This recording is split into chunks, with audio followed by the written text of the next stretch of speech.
विद्यार्थी मित्र हो, आज आपण वर्ग 12वी मधील अर्थशास्त्र या विषयाचा पहिला पाठ आपण समजून घेणार आहोत.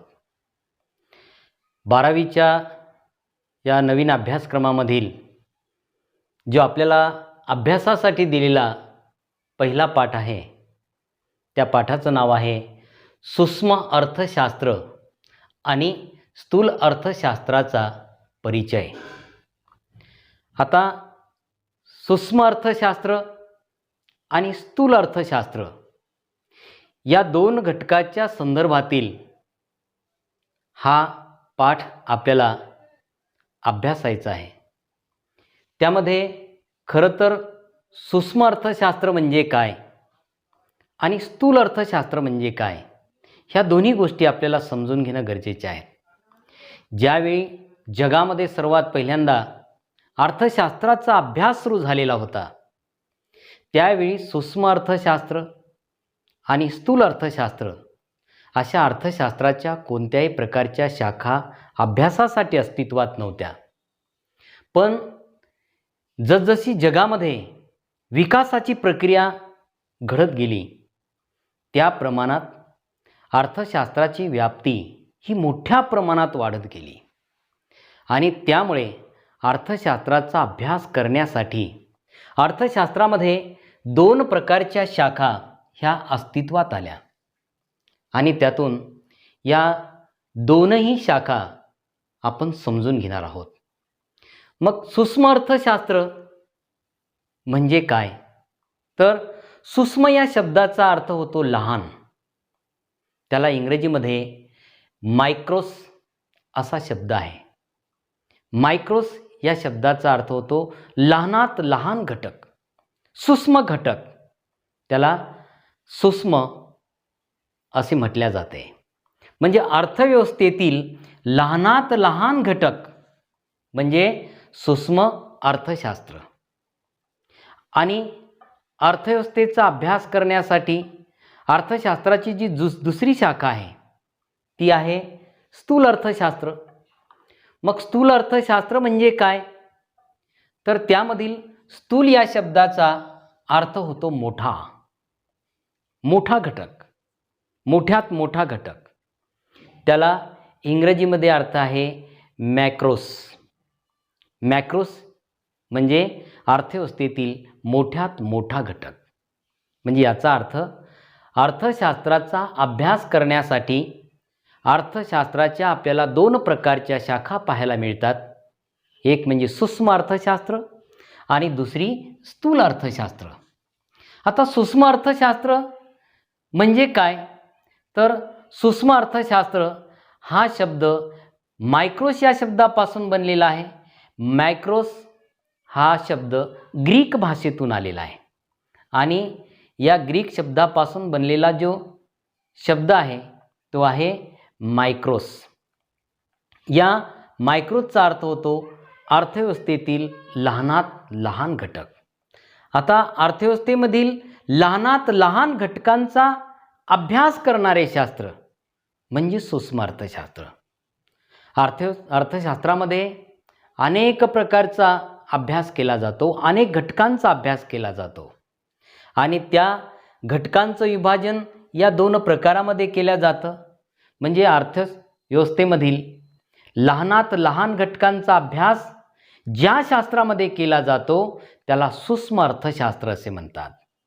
मग हे लहानात लहान घटक कोणते आहेत, उदाहरणार्थ लहानात लहान घटकाचा जर आपण विचार केला तर त्यामध्ये आपल्याला वैयक्तिक उपभोग हे आपल्याला उदाहरण सांगता येईल. वैयक्तिक उपभोग म्हणजे एका व्यक्तीचा, एका उपभोक्त्यांचा उपभोग, त्याला म्हणतात वैयक्तिक उपभोग. त्याच्यानंतर उत्पादक म्हणजे एकच उत्पादक, त्याच्या संदर्भातला केला जाणारा अभ्यास म्हणजे सूक्ष्म अर्थशास्त्राचा अभ्यास. पेढी म्हणजे एका घटकाचा अभ्यास. कुटुंब म्हणजे एका घटकाचा अभ्यास. म्हणजे अर्थव्यवस्थेमध्ये जी अनेक प्रकारचे घटक आहेत त्याचा आपल्याला सर्व घटकांमिळून अभ्यास न करता केवळ त्यामधील एका घटकांचा अभ्यास ज्यामध्ये केला जातो त्याला सूक्ष्म अर्थशास्त्र असे म्हणतात. म्हणून त्याची व्याख्या केली जाते की अर्थव्यवस्थेमधील वैयक्तिक घटकांचा अभ्यास करणारे शास्त्र म्हणजे सूक्ष्म अर्थशास्त्र होय. किंवा अर्थव्यवस्थेमधील लहानात लहान घटकांचा अभ्यास ज्यामध्ये केला जातो त्याला सूक्ष्म अर्थशास्त्र असे म्हणतात.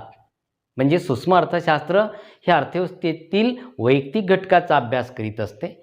सूक्ष्म अर्थशास्त्र हे अर्थव्यवस्थेतील अनेक घटकापैकी एका घटकाचा अभ्यास करीत असते आणि त्या घटकांचा अभ्यास करणारे शास्त्र किंवा अर्थशास्त्राची शाखा म्हणजे सूक्ष्म अर्थशास्त्र होय. आता या सूक्ष्म अर्थशास्त्राच्या संदर्भात आपल्याला एक परत उदाहरण सांगता येईल की जंगलामध्ये अनेक प्रकारची झाडं असतात. त्या अनेक झाडापैकी एका झाडांचा अभ्यास सूक्ष्म अर्थशास्त्रामध्ये केला जातो.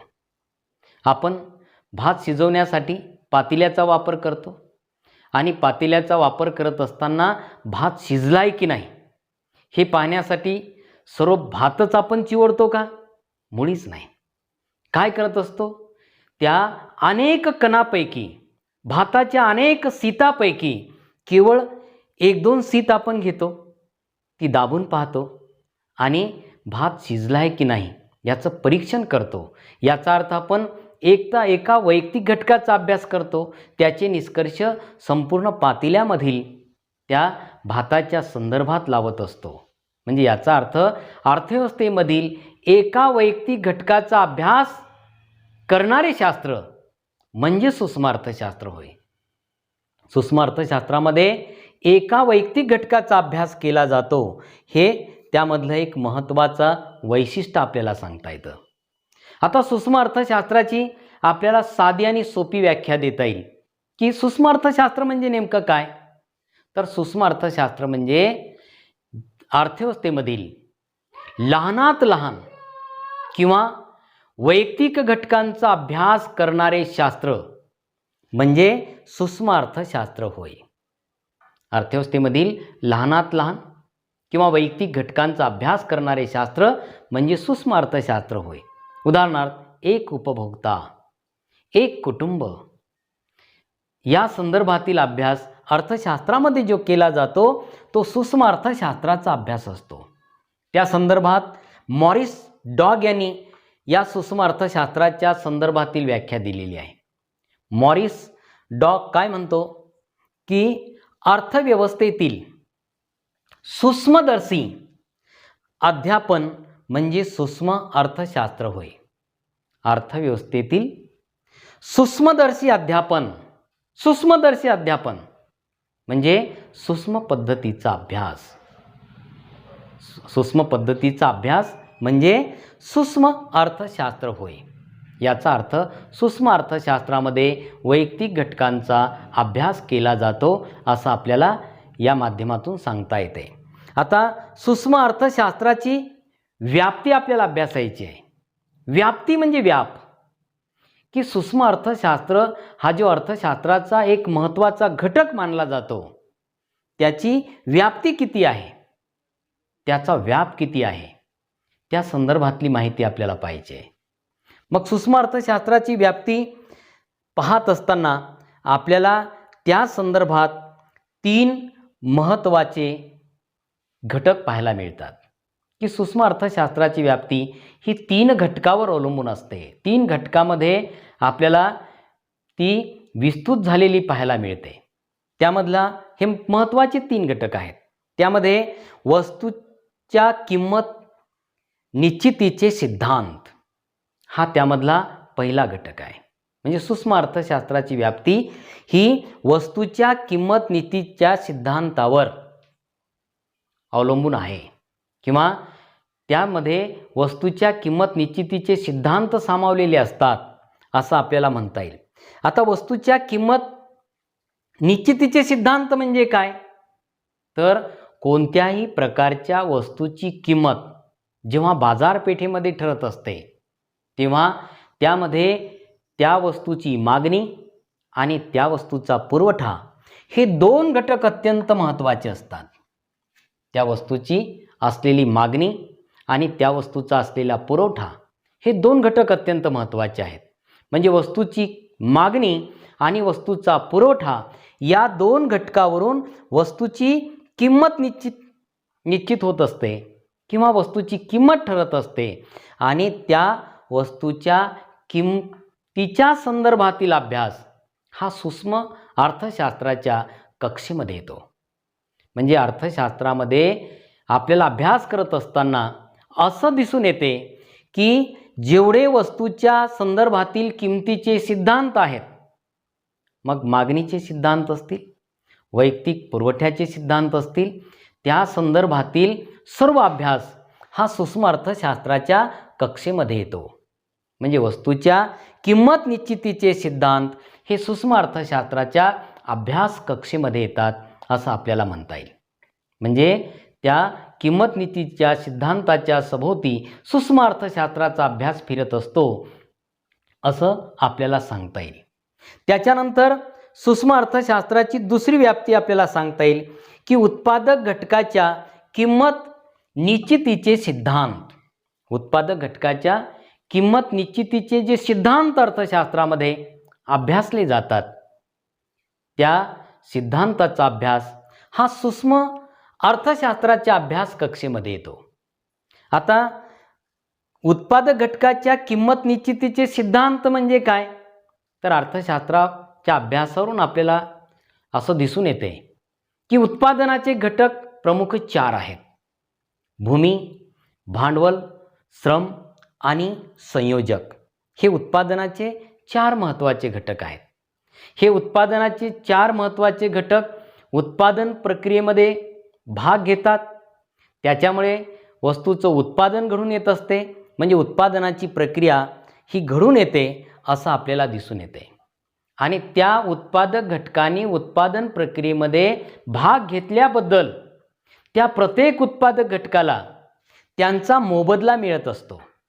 उदाहरणार्थ, भूमी या उत्पादक घटकाने उत्पादन प्रक्रियेमध्ये जर भाग घेतला तर त्या भूमीला उत्पादन प्रक्रियेबद्दल खंड मिळत असतो. खंड हा भूमीचा उत्पादन प्रक्रियेचा महत्त्वाचा मोबदला आहे. त्याच्यानंतर श्रमिक किंवा मजूर हा उत्पादनाचा दुसरा महत्त्वाचा घटक. श्रमिक किंवा मजुराने उत्पादन प्रक्रियेमध्ये भाग घेतल्याबद्दल त्याला मिळणारा जो मोबदला आहे तो वेतन या स्वरूपामध्ये असतो, मजुरी या स्वरूपामध्ये असतो. आणि मजुरीच्या संदर्भातील जेवढे सिद्धांत अर्थशास्त्रामध्ये अभ्यासले जातात ते सर्व सूक्ष्म अर्थशास्त्राच्या अभ्यास कक्षेमध्ये येतात. म्हणजे भूमीला मिळणारा खंडाच्या संदर्भातील सिद्धांत हे सूक्ष्म अर्थशास्त्राच्या अभ्यास कक्षेमध्ये येतात. त्याच्यानंतर श्रमिक किंवा मजूर यांना मिळणारी मजुरी किंवा वेतन याच्या संदर्भातील जेवढे अर्थशास्त्रामध्ये सिद्धांत अभ्यासले जातात ते सर्व सिद्धांत सूक्ष्म अर्थशास्त्राच्या अभ्यास कक्षेमध्ये येतात. त्याच्यानंतर भांडवल हा तिसरा उत्पादन प्रक्रियेचा महत्त्वाचा घटक आहे. भांडवल हा उत्पादन प्रक्रियेमध्ये वापरल्याबद्दल त्याला व्याज मिळत असते. आणि मग व्याजाच्या संदर्भातील जेवढे सिद्धांत आहेत, व्याजाच्या संदर्भातील जेवढे सिद्धांत अर्थशास्त्रामध्ये अभ्यासले जातात त्या सर्व सिद्धांताचा अभ्यास सूक्ष्म अर्थशास्त्राच्या अभ्यास कक्षेमध्ये केला जातो. म्हणजे व्याजाच्या संदर्भातील अभ्यास हा सुद्धा सूक्ष्म अर्थशास्त्राच्या अभ्यास कक्षेमध्ये केला जातो. त्याच्यानंतर संयोजक हा चौथा उत्पादक प्रक्रियेचा महत्त्वाचा घटक आहे. आता संयोजकाला उत्पादन प्रक्रियेमध्ये भाग घेतल्याबद्दल त्याला नफा मिळत असतो.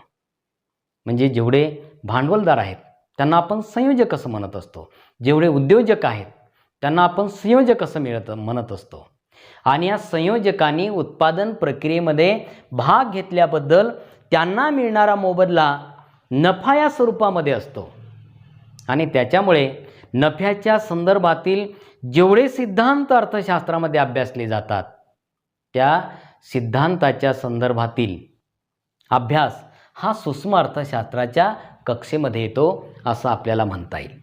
त्याच्यानंतर सूक्ष्म अर्थशास्त्राच्या संदर्भातील तिसरी व्याप्ती आहे की आर्थिक कल्याणाचे सिद्धांत.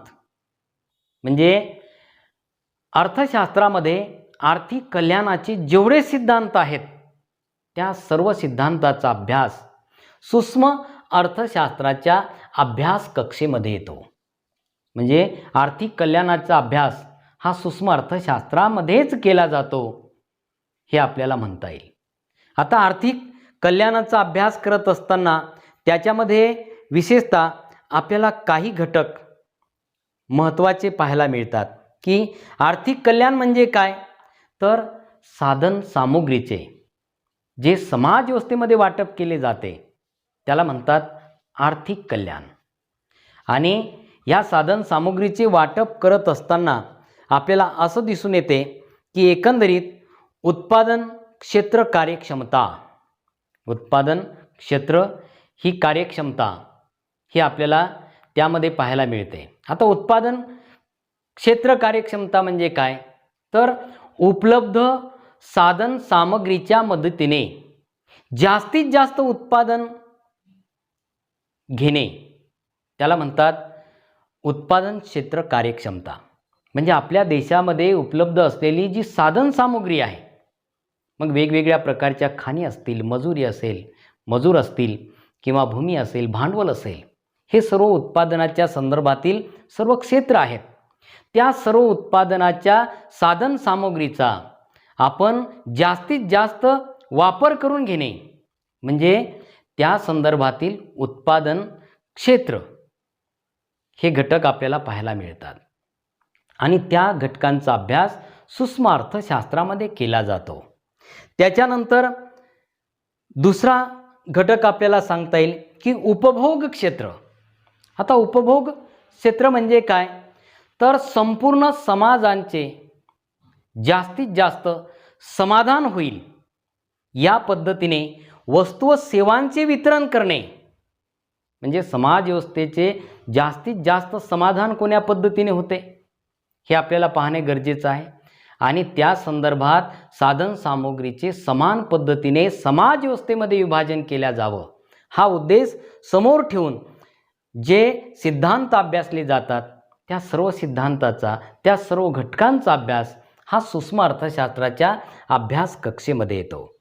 म्हणजे उपभोगाचे क्षेत्रसुद्धा हे सूक्ष्म अर्थशास्त्राच्या अधिपत्याखाली येतात किंवा त्या क्षेत्राच्या अभ्यास कक्षेमध्ये येतात असं आपल्याला सांगता येईल. त्याच्यानंतर तिसरा घटक आहे की एकूण कार्यक्षमता. एकूण कार्यक्षमता म्हणजे काय, तर एकूण कार्यक्षमता म्हणजे लोकांना हव्या असणाऱ्या वस्तू व सेवांचे उत्पादन घेणे.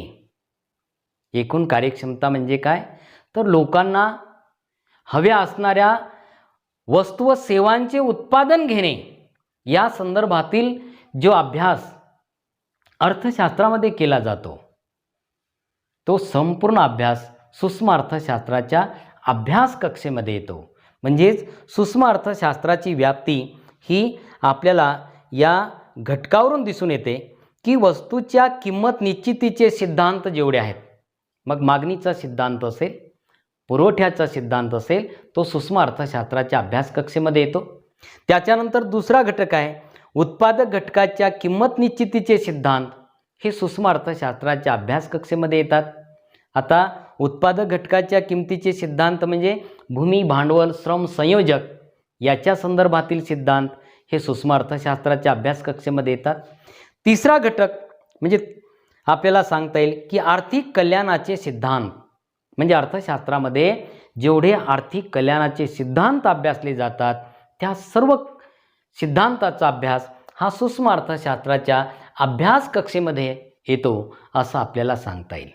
त्यानंतर आपल्याला सूक्ष्म अर्थशास्त्रातील एक महत्त्वाचा पुढचा घटक आपल्याला अभ्यासायचा आहे, तो आहे सूक्ष्म अर्थशास्त्राची वैशिष्ट्ये. यानंतर आपण सूक्ष्म अर्थशास्त्राची वैशिष्ट्ये अभ्यासणार आहोत. सूक्ष्म अर्थशास्त्राची वैशिष्ट्ये कोणती आहेत, तर पहिलं वैशिष्ट्य आहे वैयक्तिक घटकांचा अभ्यास. म्हणजे सूक्ष्म अर्थशास्त्रामध्ये वैयक्तिक आर्थिक घटकांचा अभ्यास केला जातो. जे वैयक्तिक घटक आहेत त्या वैयक्तिक घटकाचा अभ्यास सूक्ष्म अर्थशास्त्रामध्ये केला जातो. वैयक्तिक घटक म्हणजे एक उपभोक्ता, एक उत्पादक, एक कुटुंब या संदर्भातील जो अभ्यास आहे तो सूक्ष्म अर्थशास्त्रामध्ये केला जाणारा अभ्यास आहे. म्हणजे वैयक्तिक आर्थिक घटकांचा अभ्यास करणारे शास्त्र हे सूक्ष्म अर्थशास्त्र आहे असं आपल्याला म्हणता येईल. त्यानंतर सूक्ष्म अर्थशास्त्राचं दुसरं वैशिष्ट्य आहे की किंमत सिद्धांत. सूक्ष्म अर्थशास्त्रामध्ये किंमत सिद्धांताचा अभ्यास केला जातो. वस्तूच्या किमती कशा ठरतात या संदर्भातील अभ्यास सूक्ष्म अर्थशास्त्रामध्ये केला जातो. हे त्याचं महत्त्वाचं वैशिष्ट्य आहे आणि त्यामुळे विद्यार्थी मित्रहो, सूक्ष्म अर्थशास्त्राला किंमत सिद्धांत या नावाने ओळखले जाते.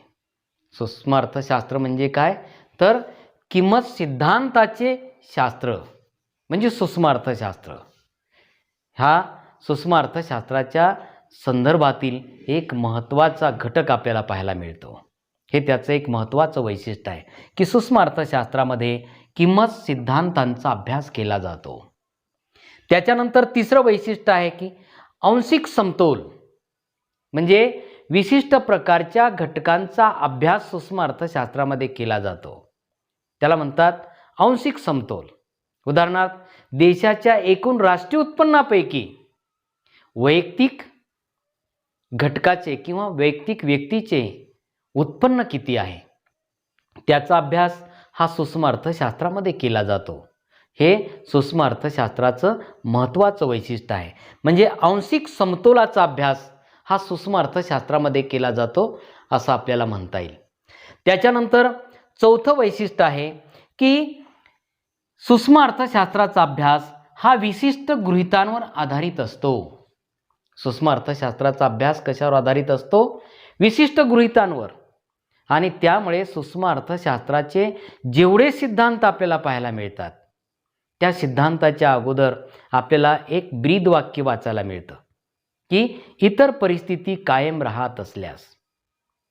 इतर परिस्थिती कायम राहत असल्यास म्हणजे त्या सिद्धांताचं हे गृहीत आहे आणि या सर्व गृहीतांवरच सूक्ष्म अर्थशास्त्राचे सिद्धांत आधारलेले असतात. म्हणजे सूक्ष्म अर्थशास्त्राचं वैशिष्ट्य आहे की सूक्ष्म अर्थशास्त्राचा अभ्यास विशिष्ट गृहीतांवर आधारलेला असतो. त्याच्यानंतर पाचवं वैशिष्ट्य आहे की विभाजन पद्धत. सूक्ष्म अर्थशास्त्रामध्ये विभाजन पद्धतीचा अभ्यास केला जातो. विभाजन पद्धत म्हणजे उदाहरणार्थ देशामधील राष्ट्रीय उत्पन्न यापैकी एका वैयक्तिक व्यक्तीचं उत्पन्न त्याचा अभ्यास करणे म्हणजेच विभाजन पद्धत ही सूक्ष्म अर्थशास्त्रामध्ये अभ्यासली जाते. हे त्याचं एक महत्त्वाचं वैशिष्ट्य आपल्याला सांगता येईल. त्याच्यानंतर सहावं वैशिष्ट्य आहे की मर्यादित व्याप्ती.